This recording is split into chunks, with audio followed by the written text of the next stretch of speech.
मेरे प्यारे बच्चे, कैसे हो तुम? आज तुम्हारे महादेव जी तुमसे कुछ जरूरी बातें बताने आए हैं मेरे बच्चे। मुझे पता है तुमने बहुत सारे कष्ट सहन करके इस मुकाम तक पहुँचे हो और मेरा कर्तव्य बनता है तुमको सटीक रास्ता दिखाने का। इसलिए मेरे बच्चे, मैं आज तुम्हारे प्यार को एक नई राह दिखाने आया हूँ मेरे बच्चे। मुझे पता है तुम उसे बहुत चाहते हो और उसे बहुत प्यार करते हो। तुम अपने आप से जितना ज्यादा प्यार नहीं करते तुम, उससे उतना ही ज्यादा मोहब्बत करते हो। तुम्हें सिर्फ अपने प्यार को हासिल करने के लिए एक राह दिखाने वाला चाहिए, जो तुम्हारी हर बातों को और तुम्हारे ख्यालों को अच्छी तरह से जान सके।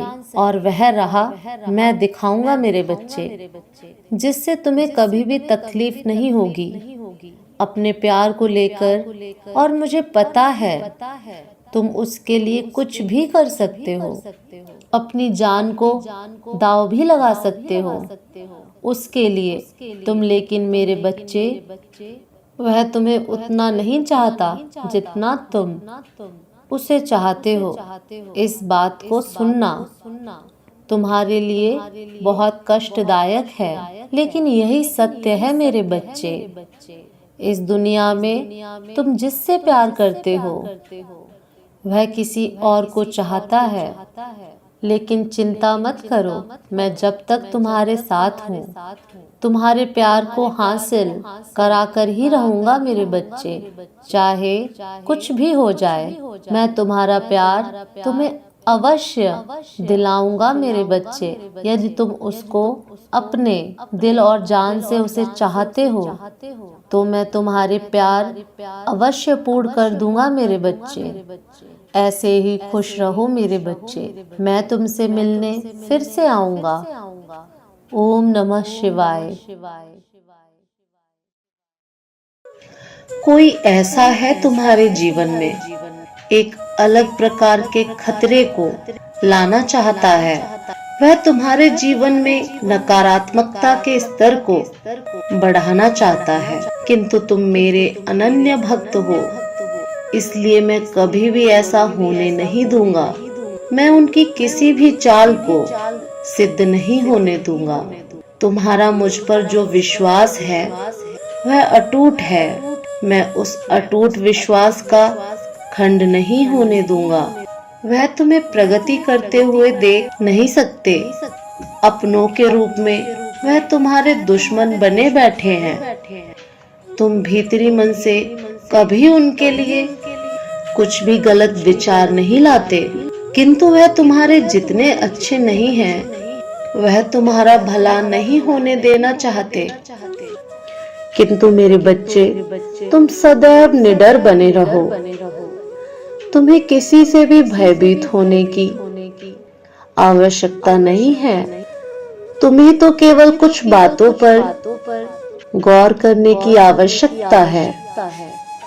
तुम्हें ध्यान से देखना है कि कौन वास्तव में तुम्हारा अपना है और कौन वास्तव में पराया है। मेरे बच्चे, परायों के लिए कभी भी अपनों को दुख देना सही नहीं होता।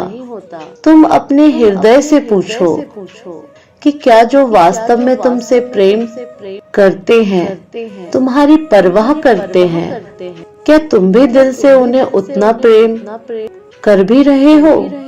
छोटी छोटी बातों पर झगड़ा करने से, नाराज होकर चिल्लाने से या बेवजह का शक मन में पाल लेने से रिश्तों में केवल कड़वाहट ही आती है।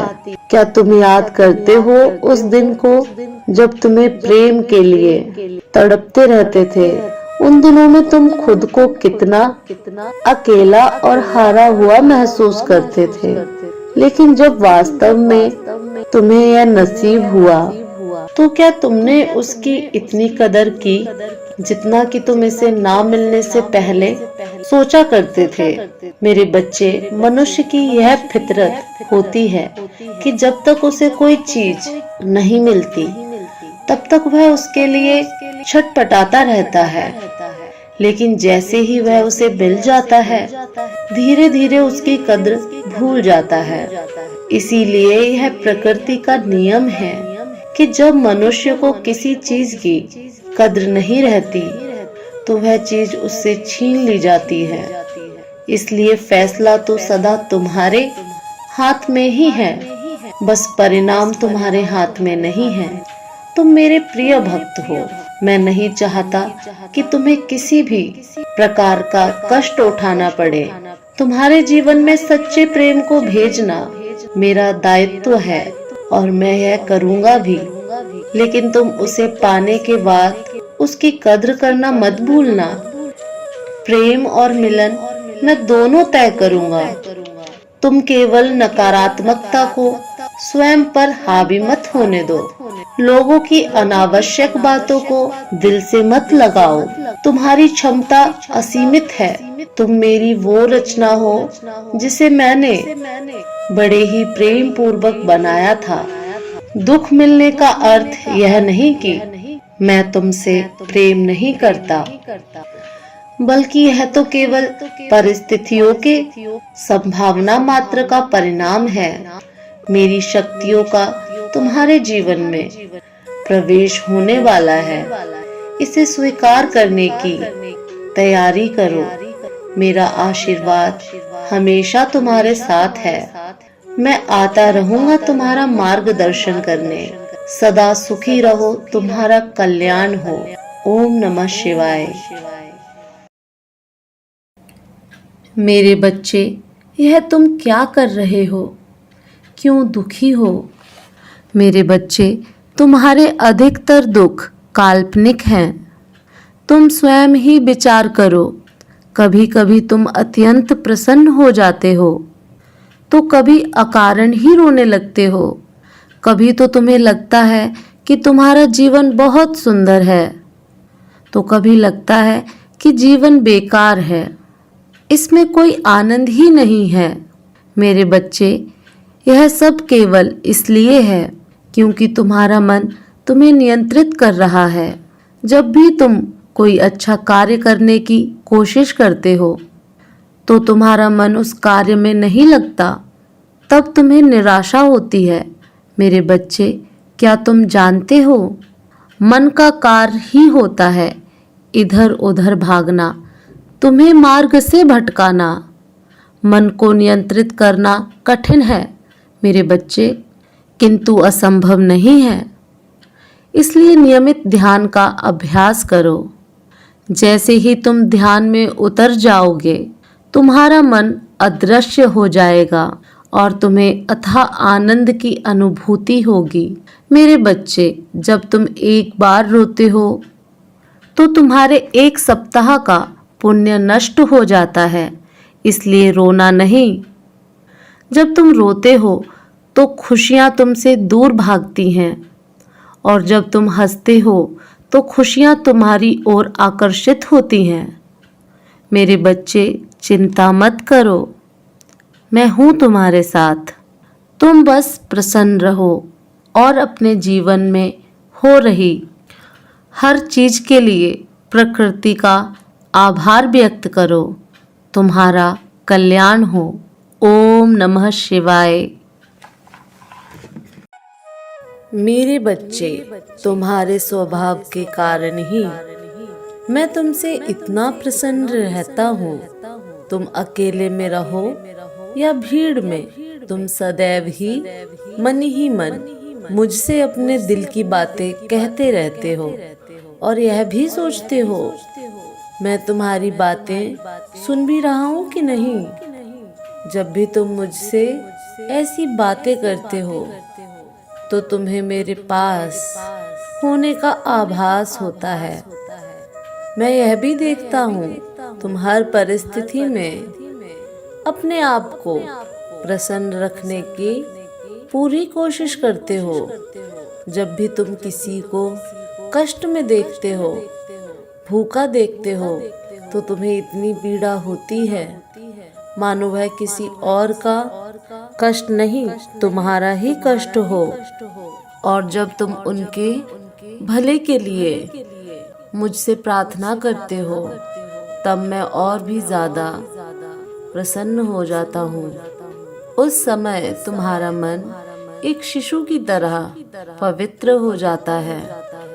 तुमने यह बात अवश्य ध्यान दिया होगा, जब तुम किसी दुविधा में होते हो, तब मैं तुम्हारे मन को किसी न किसी संकेत के माध्यम से शांति प्रदान करता हूँ।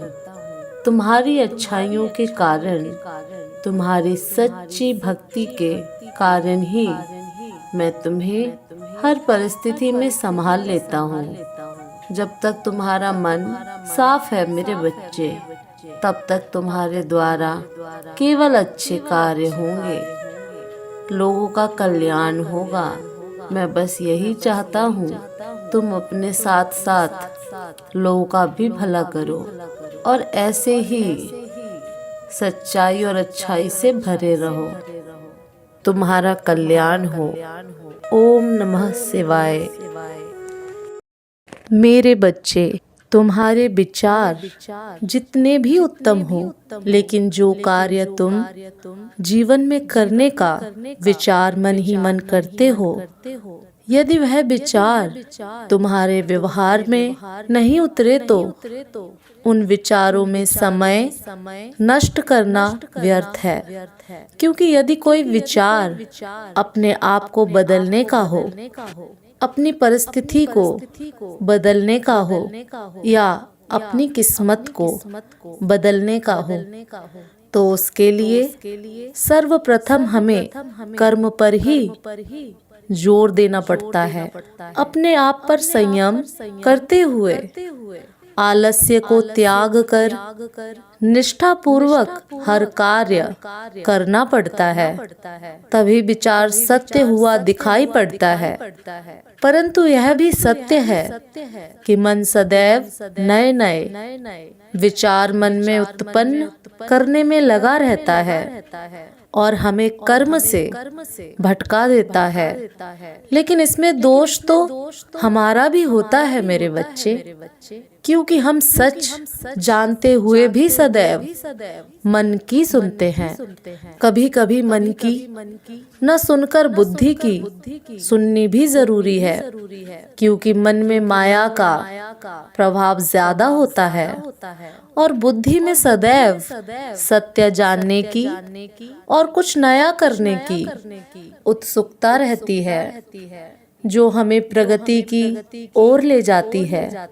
अब निर्णय तुम्हें करना है मेरे बच्चे, तुम किस ओर जाना चाहते हो? ओम नमः शिवाय।